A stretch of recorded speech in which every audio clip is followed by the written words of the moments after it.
Selamat malam pemirsa, hari ini kami telah menghimpun 4 berita terkini tanggal 23 Juni tahun 2021. Tek kritisi pembangunan jalan asal-asalan di Lampung. Seorang oknum ASN yang menipu sesama ASN, mulai diadili. Perbaikan Jalan Tegal Mukti, tajab sesuai prosedur dan mekanisme. Gerbong PJU Polres Lampung bergeser, Kapolres pimpin sertijab. Politisi Golkar, Tony Eka Chandra menyatakan sejumlah proyek Provinsi Lampung perlu dievaluasi. Salah satunya, yang ia kritisi adalah proyek 5,7 miliar rupiah berupa jalan poros Desa Tegal Mukti, Tajab di Kabupaten Waikanan. Belum lama ini, pelaksana proyek peningkatan jalan poros Provinsi Lampung ruas Jalan Tegal Mukti, Tajab, membantah jika proyek tersebut dikerjakan asal jadi. Pasalnya proyek tersebut adalah memang bukan pengaspalan atau hotmix, akan tetapi baru tahap pertama untuk pondasi, atau hanya pekerjaan lapis pondasi BSA. Sementara untuk pengaspalan hotmix itu akan dilaksanakan pada tahun ini, 2021. Menurut Tony, kondisi proyek jalan Provinsi Lampung tidak akan pernah mantap dan selesai, bila diserahkan kepada pemborong model seperti yang terjadi di Waikanan.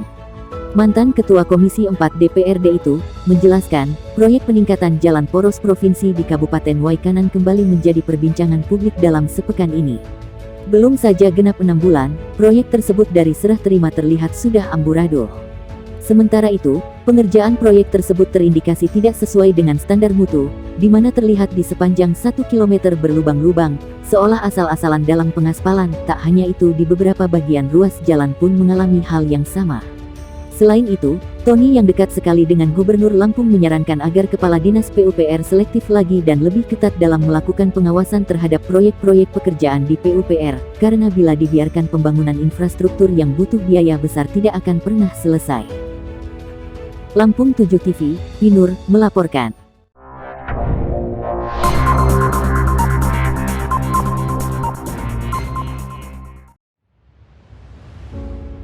Oknum aparatur sipil negara atau ASN bernama Nona Lestari, 36 tahun, terdakwa kasus penipuan dengan modus bisa menaikkan jabatan eselon mulai menjalani sidang di Pengadilan Negeri Kelas 1 Tanjung Karang, Selasa, tanggal 22 Juni tahun 2021.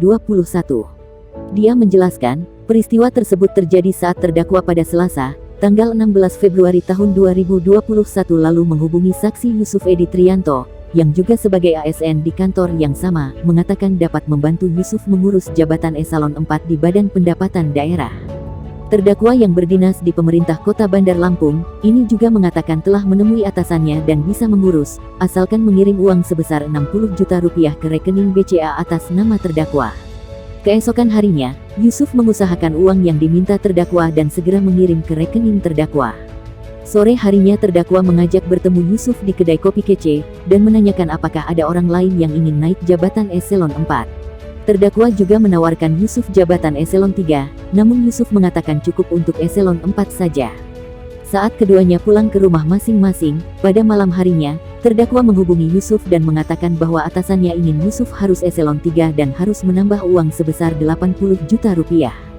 Jaksa menambahkan, pada tanggal 26 Maret tahun 2021 Yusuf menanyakan kepada terdakwa, kapan ia dapat dilantik sebagai eselon 3. Namun terdakwa hanya menjawab, secepatnya akan dilantik.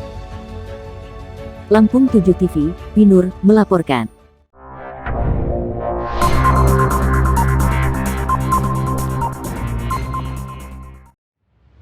Tony Eka Chandra, politisi senior Partai Golkar, mantan Ketua Komisi 4 DPRD Provinsi Lampung mengklarifikasi dan menjelaskan atas pernyataannya, bahwa perbaikan Jalan Tegal Mukti, Tajab Kabupaten Waikanan telah sesuai prosedur dan mekanisme, serta ketentuan yang ada.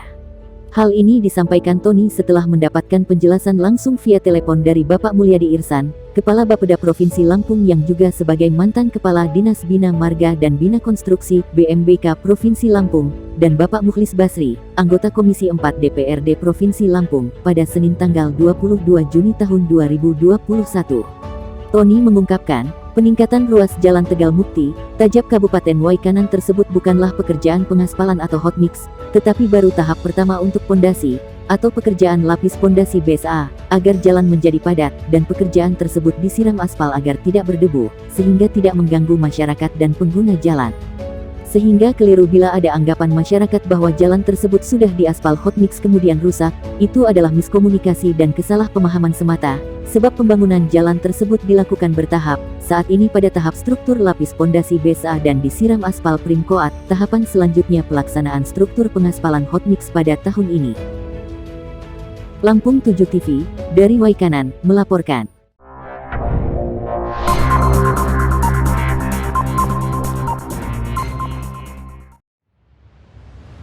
Mutasi jabatan dan perpindahan tugas dalam Kepolisian Republik Indonesia merupakan hal yang biasa.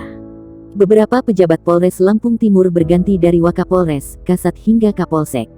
Kapolres Lampung Timur AKBP Zaki Alkazar Nasution SHSIK MH memimpin pelaksanaan serah terima jabatan di Aula Tribrata Polres Lampung Timur pada Rabu tanggal 23 Juni tahun 2021. Beberapa pejabat yang berganti adalah Wakapolres yang sebelumnya dijabat oleh Kompol Firman Sontama SSOS, diserahkan kepada Kompol Heti Patmawati SHSIK yang sebelumnya menjabat sebagai Wakapolres Tanggamus.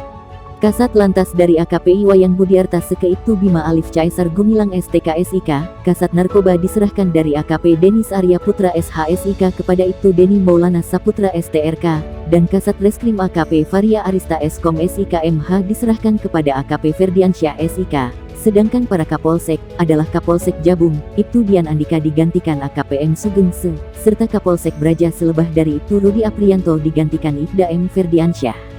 Pelaksanaan kegiatan tersebut dilaksanakan dengan menerapkan protokol kesehatan COVID-19. Lampung 7 TV, Jeffrey, melaporkan.